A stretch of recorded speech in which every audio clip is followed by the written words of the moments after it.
In today's video, I'm going to teach you how to add and configure an HTTP make a request module in your scenario workspace to send a chat completion request.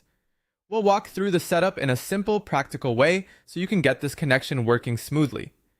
The goal here is to create an HTTP request that sends your prompt and model settings to the API endpoint correctly. Start by going into your scenario workspace and adding the HTTP module called make a request.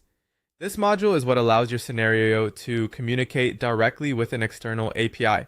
Once it's added, open the module settings so you can begin configuring the request. For the URL field, enter the chat completions endpoint provided for this connection.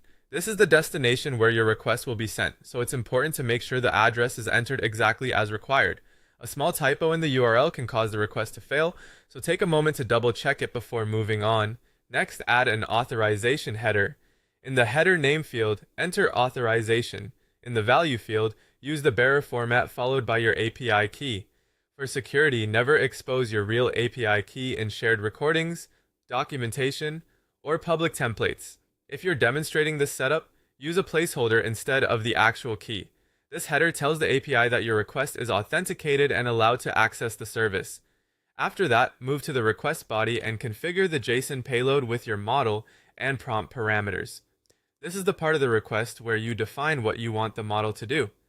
Depending on your use case, this may include the model name, the message content, and any other parameters needed for the response. Make sure the JSON structure is valid and properly formatted, because even a small syntax issue, like a missing comma or quotation mark, can stop the request from being processed. Once the body is configured, click OK to save the module settings.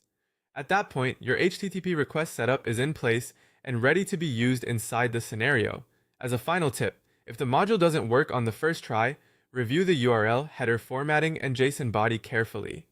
Most errors come from one of those three areas. With those settings correctly configured, your scenario should be ready to send chat completion requests successfully.